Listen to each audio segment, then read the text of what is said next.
This is the mics are open, and we have a very serious announcement to make. If you thought that on a previous episode we would not replace somebody who failed to add value to the podcast, well, this is it. The mics are open with me, G Money, and the young Big A. No Big C. The mics are blood clot open. Check. select accent for the podcast. Calvin always late.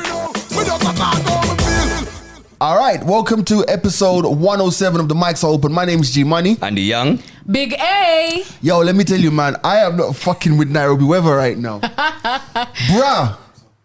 Insert man's not hot. Man's not you hot. will promise me that Africa doesn't get cold, bruh. It doesn't. What the hell is happening? It really doesn't. And then people are out here saying that I've overreacted. I mean, I don't think I've overreacted. Do you? Well, I mean, seeing how I'm dressed, I don't know. I'm in a dress. Maybe just a little bit. So for those who are watching on YouTube, which you should do, please like, share, and subscribe. But also, I don't think I've overreacted, and I'm doing it for the camera. Wow. This shit is hot. Let me take it off. Man. Exactly. You know what? I'm hot in what I'm in. I can only imagine how you're feeling, and you're in black underneath. Yeah, that makes it man, I wear worse. black. Hey, sorry.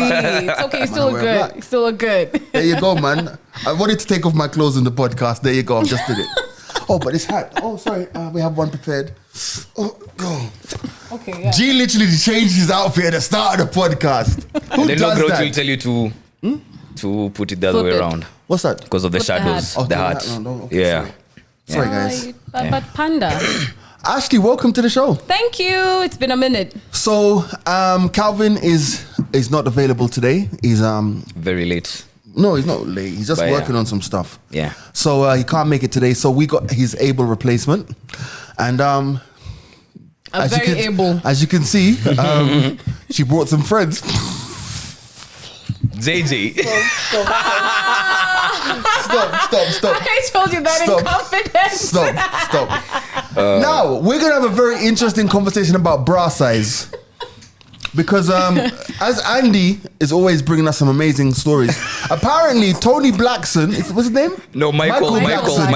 Michael Blackson, the comedian from Ghana, has a thing called Titty Tuesday. Yeah. Yeah. And basically he invites women onto his whatever Instagram. Yeah, his IG live. Yeah. And he has to try and guess their titty size, their breast size. Yeah, the breast size is there. First of all, let me tell you, it's a bit objectifying. But I've given them their allowance because I'm curious. Yes. And also they're boys, so. Yes. Now, They're my boys. before we get into it, yeah, how important is it for men to know the breast sizes of women? Is it really? I Is mean, it- all you guys do is just. Hey. Sorry. Please. We are a good Christian podcast. Okay. I don't think it's important unless it's your wife or your girlfriend and you're about to buy them, lingerie. Or, Okay.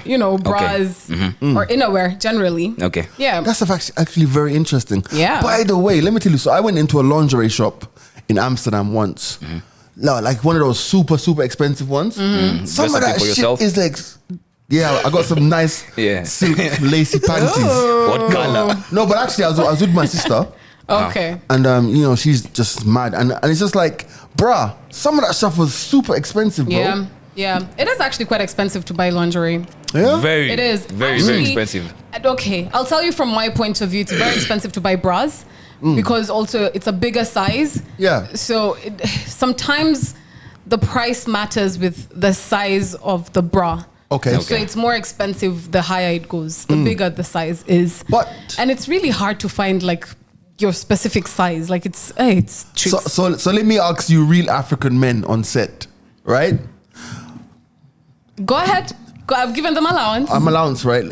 How many of you actually pay attention to what your women are wearing when they're undressing? Because I saw a tweet today and it said, like, this chick said she came out of the bathroom in a long black robe and the guy said, today you're Batman.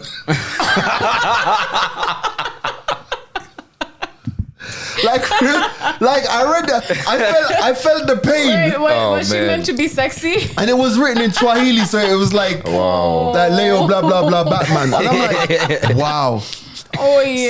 Some men pay attention. Right. Some men don't pay attention. I'll say this.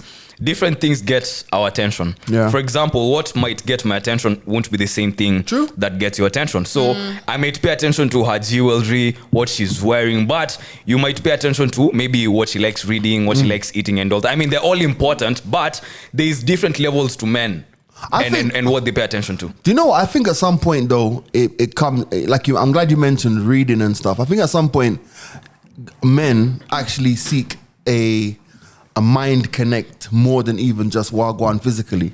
I agree, which is good. But I feel like, okay, for the women point of view, I notice everything a man wears. Okay, mainly because I want to steal it. I'll be like, oh, those are nice. Can I have them?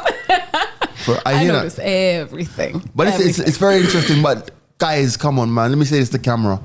If your woman comes out in a nice, sheer black thing, don't say she looks like Batman. No, I mean it's good humor. Come on, it's talk funny. About a moment killer.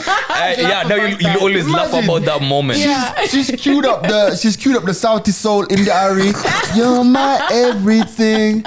Just comes into the bedroom and you're like, hey, today you're Batman. Batman. Then we switch it up and be Batman. Oh man, absolutely mad. Woman. Huh? So yeah, today it's very interesting having Ashley on the pod always, because we get so many requests in the DMs and inboxes for you to be here. Aww. And there were a couple of things we were talking about last week that Andy quite rightly pointed out needed a female perspective. Okay. And I think I'd like to revisit that for just 5 minutes. Sure, That's cool. We have an opportunity. Yeah. So we were talking about marriage last week on the podcast, and how it was an outdated institution, and how it's just a day for women, basically. Was that the gist, kind of? I think so. Yeah. But go on. But like how it's just a waste of time, money, and resources. How do you feel about marriage? I don't think I'm the best person to ask this because I'm not a fan of marriage. I won't lie, I'm not. I feel like marriage should be more of a contract. Okay. Where you renew it after every, 6 couple months or a year or 3 years. Because I mean, people want new experiences, and even if that one person is doing something differently, you still will want different experiences from different people. It's not necessarily different experiences, but you still need the different people aspect. A partnership is more like it. Right. Partnership. Yeah. So I'm not a fan of marriage. So basically, like if somebody's like vibing you, oh my God, that's old school, isn't it? Vibing. Yeah. Finessing. Yeah. Finessing is negative. It's like we can go with vibing. Vibing is acceptable. Like, yeah. Like they need to get down on one knee and say, Ashley, will you not marry me? From the jump. Yeah. It should be like, Ashley, will you sign this contract? Oh, I'll man. be like, okay, I'll go through it and respond in 3 working days. I think it's a good conversation. I hope that it just continues on and on and on. Yeah. There's something you said on air today. There's a new feature you have on your show. It's called Tough Love, by the way. It's called Tough Love. It goes out at 8:10 every single morning. And I struggle to bring my emotions to the front, but I manage. No, let's revisit what you were talking about today. So, how Tough Love works is that we get so many DMs on the podcast about relationship things and stuff that guys want to talk about, that we tend to pick only the tip of the iceberg to bring onto the podcast. So I've taken the rest of your stuff on air. It's called Tough Love, and I read your messages and I come up with anecdotes to sort of describe different things that people go through. So for example, yesterday I said that if women are saying all men are trash, then they must be garbage collectors. Did you get that from Andy? No, I don't know. By the way, Andy's wise words of the millennial. Yes. That's going to be a good source. But today, what did we talk about today? Today we talked about how toxicity. Yes. I spoke about how glass and diamonds. There's a reason why glass is cheap and diamonds are expensive, and how sometimes people are living other people's realities. For example, you might hang around with some dudes who say, hey, girls are this, they're that. You just smash and delete and move on. And that becomes your life. Yeah. And you might be hanging out with some chicks, for example, who say that all men are trash, and that becomes your mantra. So basically you end up living other people's lives. But if you want to be precious, you have to maintain and be real to yourself. So that's what I kind of said today, that sometimes you inherit toxicity and you walk around calling everyone toxic, and the toxic person is actually you. And many people are toxic and don't understand the levels of toxicity. Now, I think for myself that I spent a great portion of my life as a toxic person. Yeah. No, not necessarily, like, not with people. Like, I was cool with everybody else, but in terms of relationships and stuff, I was really negative, And it took for me to step back and look at myself and say, hey, actually, that's not the person that you want to actually be, for me to make a change. And the beautiful thing is, it's never too late for a shower of rain. You can change tomorrow, today, if you want to. But sometimes you are the toxic one. Yeah, and it's funny how you said you're busy pointing fingers because you're like, you're toxic. And I keep telling you guys these things, and this leads up even to the institution of marriage. And this is why you don't have tolerance in that institution anymore, because guys are so used to not addressing issues. Like, if someone calls me toxic and they have their own reasons to do so, but maybe it's because they're the ones who are toxic, and maybe they're projecting. Now, if I spot that, if I manage to catch that, am I going to do anything about it? Or am I going to go like, you know what? They cancelled me, so they'll be fine. Let me be on my way. That person hasn't been helped. That was a very good opportunity for you to reach out. And it was very hard, and understandably, you get. But when do you turn around and go like, I'm toxic. I'm the common denominator rather in everything that hasn't gone well. So what am I doing wrong? We don't do that. What if you're not toxic? What if you're just avoiding toxic people? So you're not the common denominator. You're actually just avoiding toxic people, because there are situations where you can be the toxic person, and they do so many toxic things, and you've addressed it, but they're still not understanding. Right. You step back, you look at yourself. You're like, okay, clearly I'm not the problem here.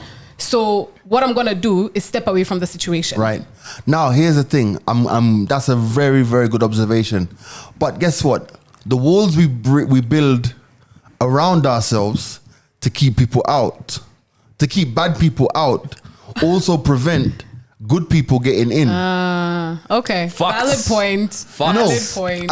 And the thing about it is also, it's like, I think that when it comes to people who have got toxic characteristics and stuff, yeah, it's like, I think you have to be the person who works on yourself.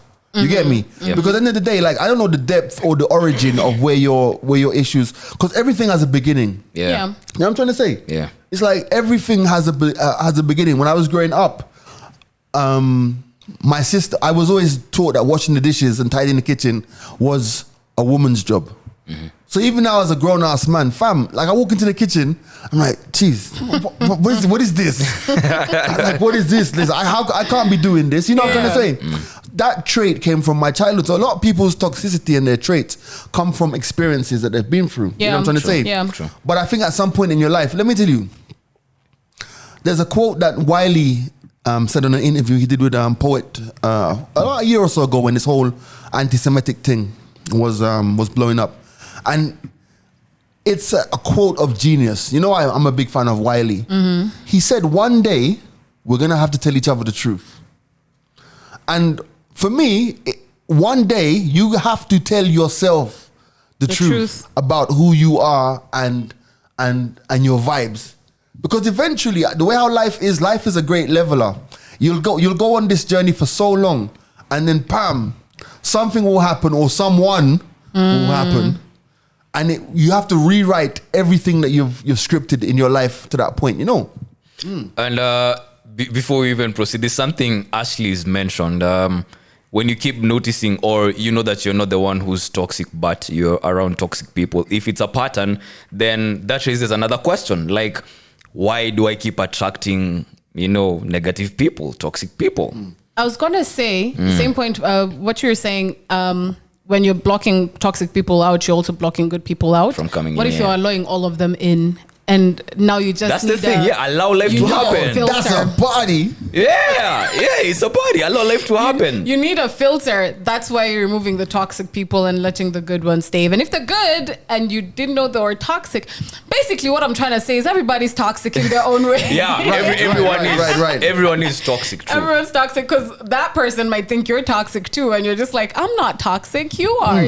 Everybody's toxic in their own way. Yeah. I get that. I mean, it's a conversation that has so many different levels and so many different nuances. But yeah, I think the more we talk about it and the more we accept in ourselves that none of us are perfect. Yeah. None of us have created the perfect situation. I think that's when we can heal. All right. Yo, there's this tweet I saw. I want to know how you guys feel about it. So this guy called Pro Black Nose account. That's the name of the account. Yeah. Wow. Many children lie because we don't offer them safe places to tell the truth. They see what we do to people who tell the truth. Wow. Y'all are in the quote saying children lie for the sake of lying. And my question is, what does that have to do with creating a safe place for your child? That's deep. Wow. So it's a deep Friday deep. on the mics. Children lie, but you know what? How many times have you had to tell a lie because you're afraid of what happens when you tell the truth because you've seen it happen? As an adult or as a child?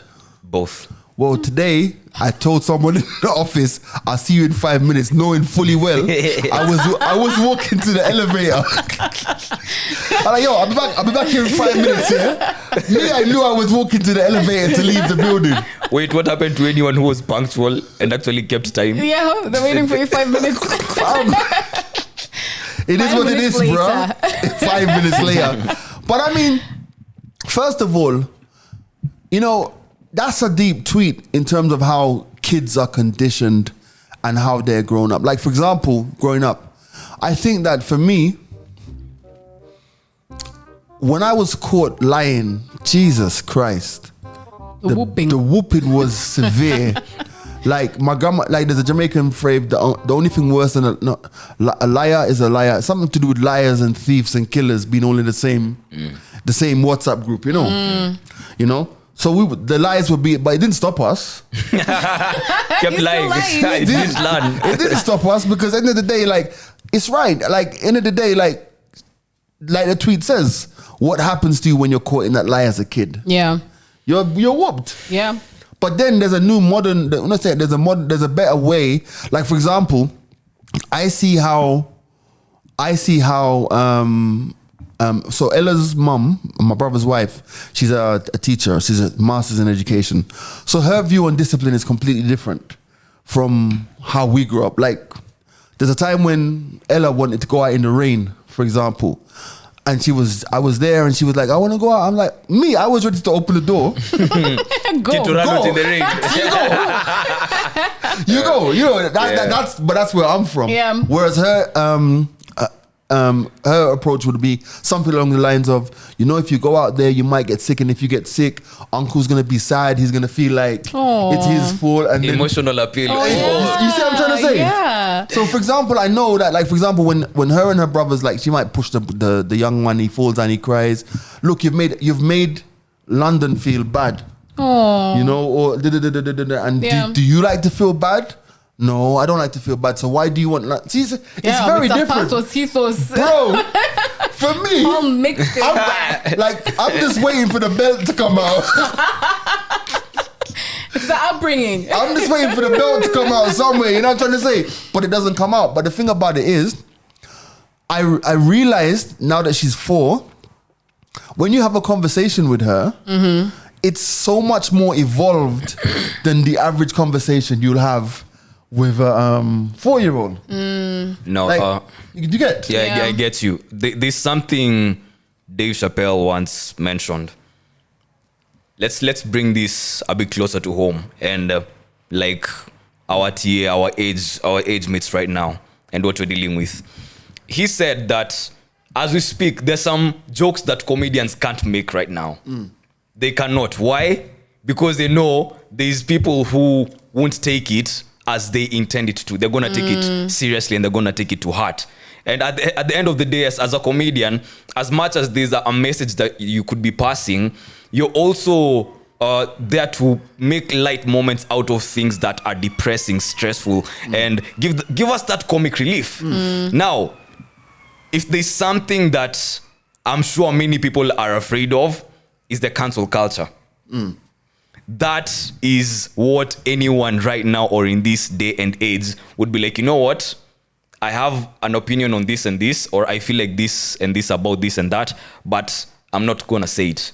Right. Bro, as we speak right now, even in media, yes, there's a lot of training going on, but there's times when you have to be in front of a certain group of people who are there to tell you, you know what, I know where you're coming from with this, but you can't put it like that. Right. It's not going to be interpreted properly. Right, especially in this day and age, bro. Exactly. So cancel culture is it for me right now. Someone said it's a Me Too thing.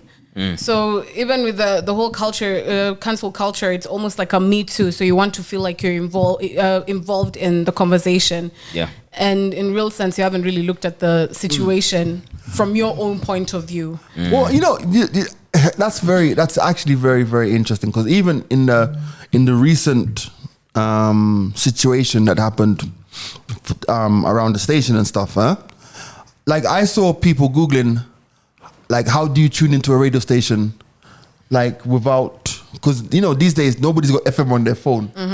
So guys were getting mad before they'd even listen to the station.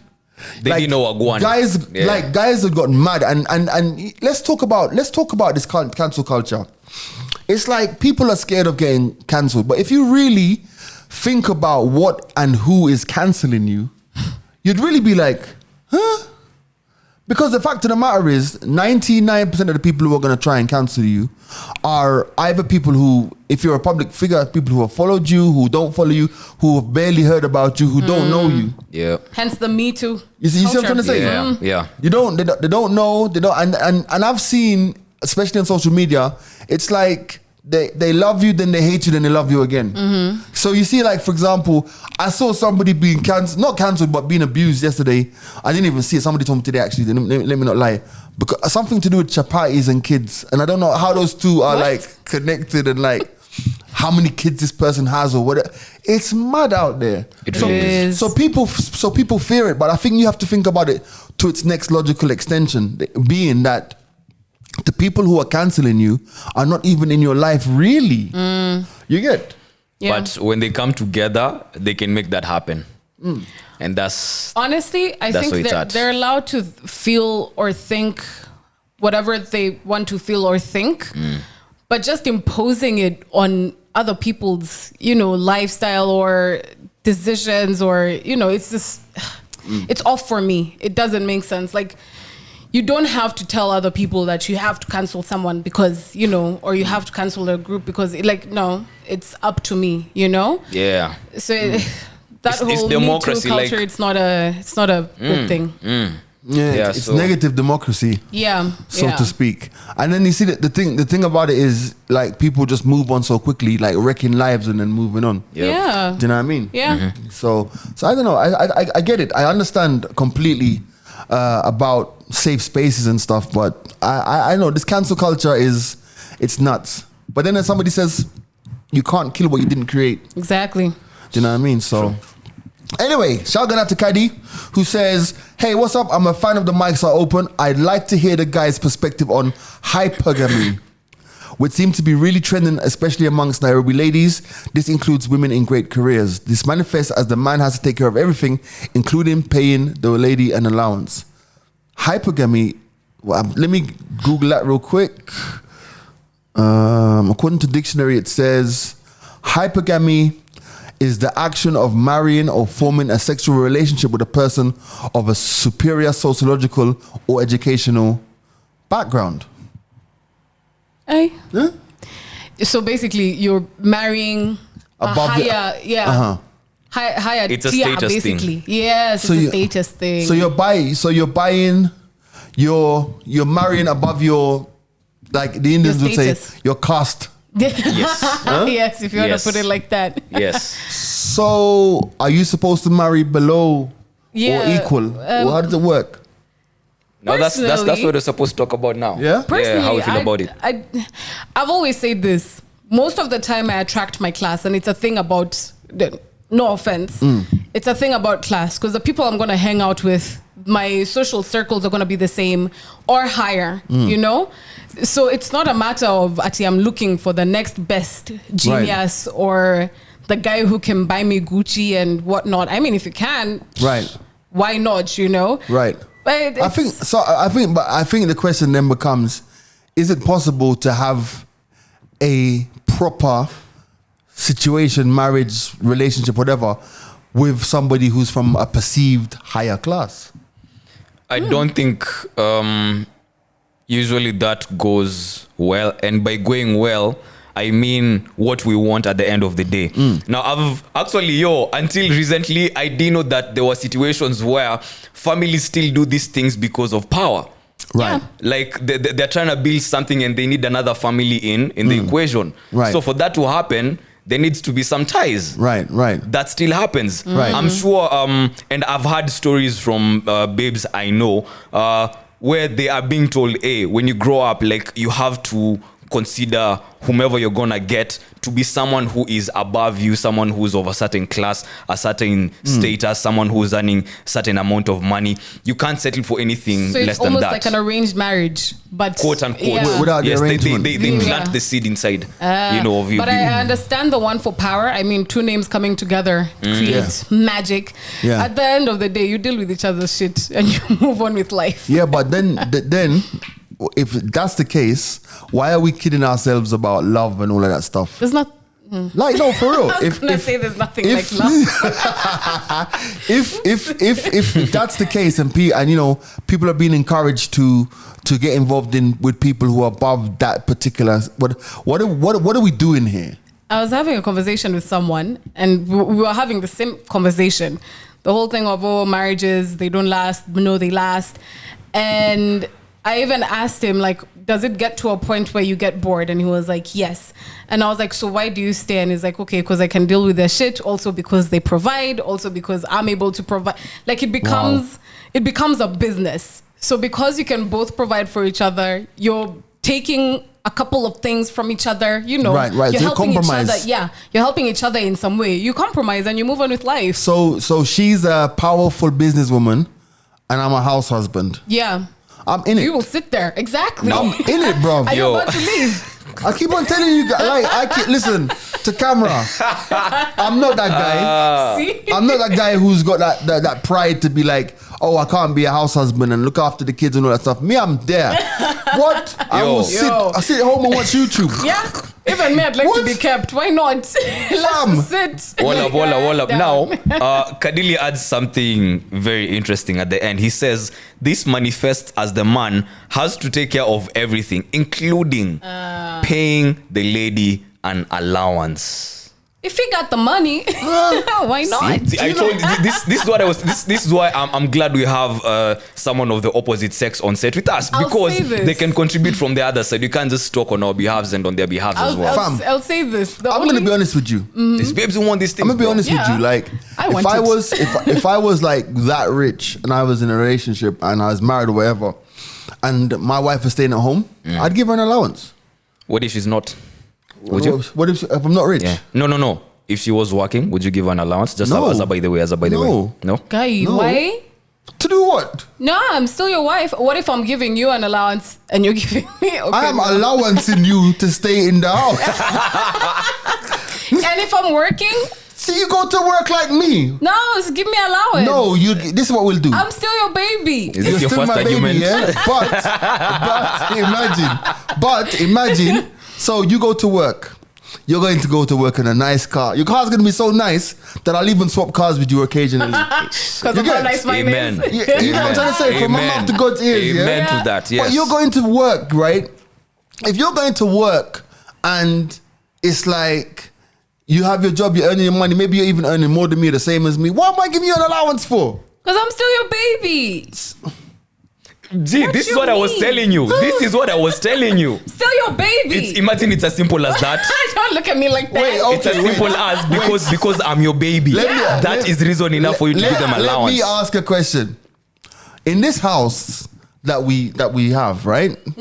Who's paying the bills? We split it. Hey, yeah, she's there, So bro. then what do you want an allowance for? For being your baby. What? What's not? That's the title of the porn. Yeah. Because I'm your baby. Look, we can split the bills. We can pay half rent. It's okay. It's but reason enough, bro. I want you to give me a baby because you're my baby. So, G, when you're doing your budgeting, you need a budget for because I'm your baby. You need a budget for that. I'm not understanding. I'm so glad you're here. I'm not understanding. I'm so glad you open their minds. What I'm saying? 110%. Thank you. Because I'm who? Oh my God. Say it, baby. Because say it. No. You're my baby. Yes. So let me get this clear, right? When you go to work, we pay half the mortgage. You're gonna have some money left, right? Yeah. So that money that you have left, what is that for? To buy you gifts. To buy me gifts. Yeah.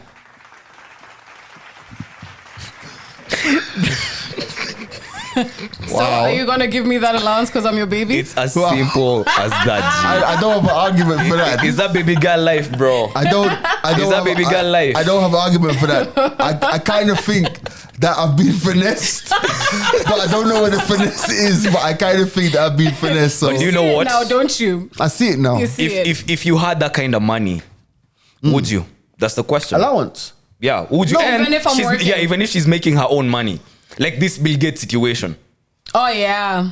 What Would you be giving her an allowance, like occasion, like baby, just because? No. But then I've seen there's a video that's doing rounds on social media. A guy who just came and gave the babe money just because, and she was like, "Why? Why are you Listen. giving me some money just because? Why not?" No, listen.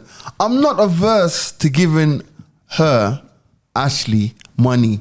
I'm not averse to giving Ashley M-Pesa. money. But what I am averse to is it to being structured into the situation of an allowance. So let me say this. Okay. It's not a must. But you know what? I really appreciate it. No, bro, it's a must. That one is a must. I'd really appreciate it if my baby gave me some money for being his baby. No, And that one. It would be a little bit spicier. Babes don't make requests. I'm a bit lost there. Do you know what I mean? They don't negotiate. So No, we don't. Grouchy's just sent us this is a clip from a chick's Instagram, yeah? I'm assuming. And she says, "Dear men, sometimes I wonder where you draw your strength from. You stay for months without buying clothes for yourself, all because you want to put food on the table. Sometimes you stay hungry just so that your family can eat and survive. You get dressed and leave the house without direction, but you come back home with money after toiling all day and night. Some of you have been embarrassed, disgraced, and abused because you can't afford to get a decent job. And when you bring home peanuts, they throw it right back in your face. I know how you've deprived yourself of basic education just so your children can eat. Most times you're insulted, abused by people you are older than, but you take the insults all because of your wife and kids. Your parents look up to you for survival, and they don't even care if you have a job or not. You just have to provide for the family. You pay huge bride prices just to marry the woman you love, and you end up taking care of her family, take care of her siblings, and even train some of them. How you do all of this amazes me, and I pray the good Lord to bless your hustle. Stay alive for your mother, your wife, and your kids. If you have a man that tries, a brother that tries, take one day and appreciate him. He might be starving just for you to survive. Oh Lord, bless all hardworking men. Multiply their harvest." What bullshit. Absolute rubbish. You know what? What? I agree though. Rubbish. I agree. And Imagine after you do all this, you have to wait on the Lord to bless you. You're mad. You're that's mad. the problem. That is madness. What you want her to bless Absolute you? rubbish. I'm so confused. After all of this, yeah, imagine after acknowledging all of this, the only solution you have is how you do all of this amazes me, and Jesus, I pray take the for the wheel. good Lord to bless you. So Jesus, imagine take the wheel. this man is doing all of this, and you're watching, and you're like, "Oh my Damn. God, I don't know how you do all of this. And then all you can do is, oh, sorry. Sorry, bro. All you can do is, Damn, bro. dear Lord, bless this man. And then going back to pressuring him. Yo, you sound triggered, bro. You okay? I know. Absolute nonsense. Yeah. Okay. What do you want? What do you want them to do? I send them. Say you're gonna change. Say I'm gonna help protect you from my family. And I'm gonna be the shield against your family. We're gonna build together to protect each other. Don't tell me that you're gonna watch all of this shit and then just pray for me. She's an outsider. Where's the action? She's an outsider looking in. Outsider looking in, Okay, This but I woman mean- who wrote this she knows what going is in a hypergamous relationship. Hey, the man them got money. He's fine. Man, nah. Fine. That's the problem, bro. That's the problem. And I genuinely feel sorry for so many young men in the current situation. Because it's like, we've said it before in the podcast, you're being trained that you have no value until you can do all of these things. Can provide, yeah. I can tell you, like, I understand why a man will get to his 40s and then say, fuck off and disappear. I get it. And you find him practicing yoga in India. He becomes a monk. saved everything. I get it. Yeah. I get it. Because if you think about it, yeah, from the day you've hit you've quote unquote become a man, you're bombarded with all of these expectations. No one's telling you how to fulfill these expectations. Do you know how many conversations I have with people, especially people who are firstborns, and the pressure they have? Fam, I'm not firstborn. I'm a middle child. Like, but I'm Okay, Jacob. I'm a middle child, but I'm the oldest boy. I have zero pressure Why is that? because my parents didn't do that. In fact, my grandmother, before she passed away, she was said to my brother, look after him. And my brother's younger than me. Take care of a baby boy. Our middle Take care of him. I That like one that. there, look after him. You get I me? like that. I get you. Because the thing about it is all of our abilities are different, you know? At the end of the day, it's like, how many dreams do men have to curtail because of this social value system? How many people just want to go to Lookout Point and paint? But no, you can't do that because you have to look after this. Because what? Because you're a man. It's society is going to implode. It's going to be crazy, and we're going to be walking around with people who are mentally ruffled. And we're going to raise a whole generation of people with mental illnesses because of the pressure we're putting on people. You're teaching one set of people to sit back and you're teaching one gender to sit back and relax and enjoy the fruits of what the other gender has done. Yeah, and then nobody's like, you're not talking about equitable living. I'm not saying that women need to be men and men need to be women. That's not what I'm saying. But if we're not going to preach partnership, how do you think our grandparents stayed together for so long? That's true. That's Because the it was a question. It was a partnership. partnership. Let me flame the fire for women.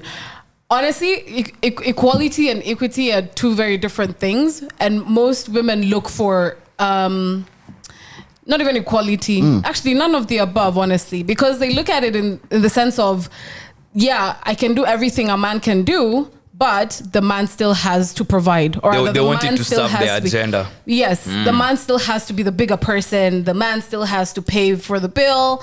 And it shouldn't work like that. If you want us to be equal, then Fam. you step up, Amma. Yeah, I get what you're saying. Throw your but hat in the ring. You gotta Yeah. say to yourself, man, we live in a society, even this week, we've heard that 16% taxes are to be levied on basic food items.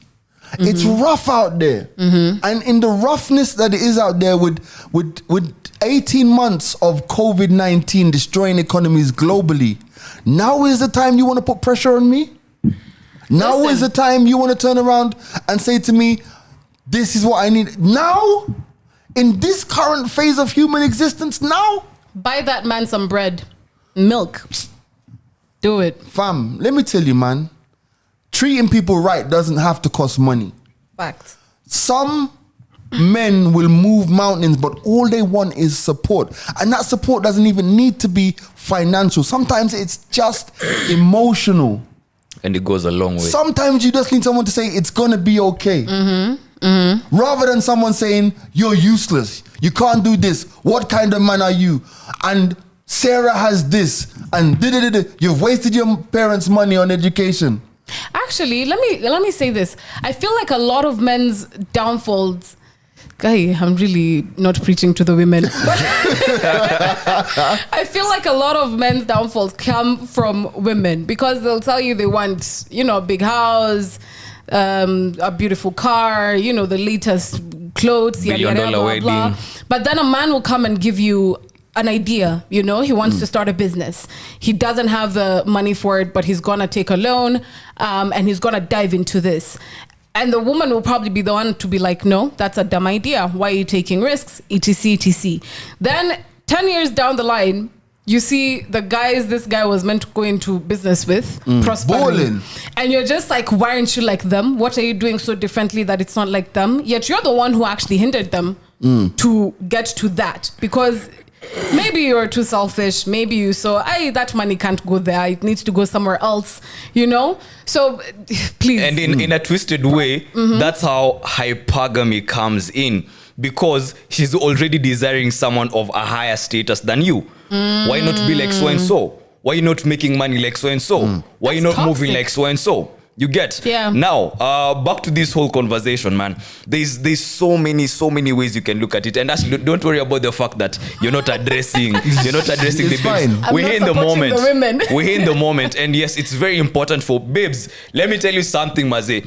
Don't treat mandem like they just wanna smash and go. They're just big bozos who talk about sports and then they move on with their lives. They want cuddles. No, No, 100%. true. Right? We want cuddles, bro. 100%. Babes, Grab that niggas, man. we are not Hold him okay. tight. We are not okay. We're just putting on a face, Mazi. When a babe comes and asks niggas if you're okay, man, don't take it a step ahead. Don't make it at your casualty. At you good? Yeah. Boom. Cause why? You're expecting us to be okay already. You're expecting us to be strong enough. I hope that you're okay. I hope that you're okay. Yeah. Hey, by the way, babes, the best thing you can do to a guy is tell him, maybe there could be things that are going on right now. You might not want to talk about them, but in the event or in case you want to talk or you need to do something like go out, blah, blah, blah, holla at me. That goes a long way. I mean, I may not hit you up immediately, but I'll respond and go like, you know what? I appreciate this. Thanks for checking up on me. Can I ask, so for me to just ask, are you okay? Is that enough? Well, It's a starting it's a point. starting point. Yeah, I agree with you. Okay. Yeah. Okay. It's a starting point, bro. And I think like to add to what Andy's just said as well, man. Can we just start treating each other a bit Better? kinder? It's as simple as that. Can we start treating each other a bit kinder? And if anyone's gonna be able to unplug this negative gender war thing that's going through society, I'm not trying to say that. I'm not trying to say that there are not issues in equality, and of course there are. Yeah. And we need to definitely address them and make sure that we build a more equitable society. But let's not lose the basic foundation of humanity, because I saw something today actually on Instagram, and Sideman was saying, as much as I want to speak about what's happening in Palestine with the Israelis and the Palestinians and how wrong that is, what's going on there. And for those of you who haven't educated yourself in terms of the Israeli and the Palestinian situation, go out there and take some time to understand the situation there, right? Yeah. But he said something that really resonated with me. He goes, you know what? I see it happening, but I'm not surprised because that's how humanity treats humanity. So I'm bringing it back down to the micro level and saying, listen, let's just start for the women who are in relationships and the men who are in relationships, just start treating your partner a little bit better. And you'll see how different it becomes, Yeah. It goes a long way. Wow, I feel like we've preached today. You guys have. have. You guys have. That message Anyway, We're on a roll. There you We're on a go. roll. All right, let's lighten the vibes. Mother's Day last Sunday. Oh yeah. I saw you and Kelly doing your thing. Yes, we were. Celebrating mothers. Even you were filming there as well. That was dope. On Saturday at Junction Mall. Shout out to the Junction Mall team. Yep. For getting involved with the channel. More content coming out. More content coming out, definitely. So big up Junction Mall. I saw you guys celebrating that. But got this message through from David who says, "Hey, Andy." Okay. Angie, Money and Calvin. Big fan of the Mics Are Open podcast here. And tomorrow's episode, could you guys briefly discuss how hard it is for some of us, especially men, to tell our mums Happy Mother's Day straight to their faces? Is it based upon our upbringing in that we consider such acts a bit more westernized? I'd love to hear your sentiments on tomorrow's minisode. Thanks. Mother's Day. Aren't boys mainly like mama's boys? No. This is not Ghana. Okay. No, but honestly, a lot of the men that I interact with are really close with their moms. Very close with their moms. Until I saw this, I only thought that the man them had an issue telling their pops or their dads that I love you. But maybe it's both parents with most guys. Maybe. Why? We are not raised like, cause how are you going to be raised in an environment where maybe you're not even seeing your dad tell your mom, I love you. And you don't have that relationship with your mom per se. How do you then go ahead and tell your mom on Mother's Day, I love you, mom? In front of your dad, you're even gonna feel weird. Like, I can't even tell my mom I love you in front of my dad. It's gonna sound weird. Do you know what's crazy? Like, there's two things that have just sparked in my head, you saying that. Do you remember that time when we were doing that concert with Chris Martin? And Chris Martin said to me, hugged me and said, "Yeah, I love you, bro." And I was like, Yeah, you choked. Yeah, I choked. So Same. So about 2 weeks ago, there's a pal of mine who I hadn't spoken to for a while, who hadn't realized that I'd been sick, and was like, just hit me up on Facebook, like, "Yo, bro, you know, I don't know you're sick, got hang in there, make sure you're okay. Then love you, bro." And I was like, likewise. Bro, the nigga said, Same. no, I'm trying to find a conversation. Oh, man. The guy was like, all that, and I get a likewise. Oh, Jesus. But what is it though? No, you tell us why. Why can't you tell your fellow Mandem or someone else that you love or them? your mom or your... We've had this conversation, man. We've had this conversation. It's like, I don't know what it is, man. I think it starts... Sorry to cut you short, Ashley. I'm so sorry. I think it starts with you. It's as simple as that. Yeah. Like, for example, our guy over here thinking that, hey, man, saying it's gonna sound weird. Me telling my mom, I love you on Mother's Day or Happy Mother's Day straight in your face. That shows you yearn. Maybe you're like, I really love my mom. You want to show your mom you love her, but words also go a long way. But that's not how us guys have been raised. That's why a Mandem will send M-Pesa. You know, it's like that's a love language. You send M-Pesa to your mom. Oh, she's gonna call, bro. Here's the conversation. I appreciate you, my G. You've always got my back. Love you, bro. I responded likewise. I said, what likewise? I said, I love you, bro. At least you said it. Tell me you love me too. Say it. I was like, okay, toxic G. Love you too, bro. But is it that hard to honestly say that? Like, I'm sure, okay. Like, I think we're evolving, but I just think that we just need to get noticed. Like, tell us like in 2 days in advance. Like, so that you can mentally prepare yourself to say like, say, it. okay, Andy, on Friday night tonight at 7 p.m. I'm gonna say I love you, bro. Just so you know, so you can prepare your response. But basically, But this whole thing of like, love you. I want it now. I want it now. So don't you tell anybody that you love them? I tell everyone that I love them. Like the people. Tell me. I love you, bro. Okay, I love you too. I believe you. I love you, Ashley. I believe you. Would you tell Grouchy and Austin that? No, but we're pushing it Austin now. knows I love him. I love you, Austin. What? What about Grouchy? That's fuck Grouchy. No, you're just salty. Tell him you love him. Shall I tell you why we're salty? Because we are sick of Grouchy. Oh my God, Grouchy. We are sick. First of all, let me tell you. Make sure you watch the wake up call with Grouchy. On Saturday mornings. It's a community. It's dope. The chat room is dope. Woo! The chat room is dope. Like, come through and have a conversation. See, look at this one. She's getting hot already. The lockdowns on Friday night. So right after you have the mics on Friday morning, you have the lockdown sessions on Friday night with Grouchy, and if he has a guest or whatever, he's doing his thing. However, I'm really gonna gas him, G. I'm sick of him. Oh my God. Let me tell you why I'm sick of him. Should I tell them your name? It's called Sugar Plum Plum. But that's only our name, okay? Don't take it. That's Sugar Plum That's Plum. why we're sick of Grouchy. Grouchy. Grouchy has all the babes glued to the screens, bro. Let me tell you, someone told me, I don't know why I've never told you about this. Someone told me I got them hooked on the wake up call. So they call me in the middle of the night and they're just like, hey, I was hanging out with some guys. Guess who we're listening to? And in the back, I'm just hearing Grouchy. I'm just like, ooh, Grouchy. And it's just like, yeah, all the other women in here are doing the exact same thing. Every time he cuts on the camera, they're just like, oh my God, who's that? I'm like, Namjua. And ladies and gentlemen, that is why we don't love Grouchy. End it. Just end it, bro. But make sure you check him out tonight on the channel. This has been the Mike's Open. My name's G Money. And the young. Big A, bigger than Big C. Oh! Wow.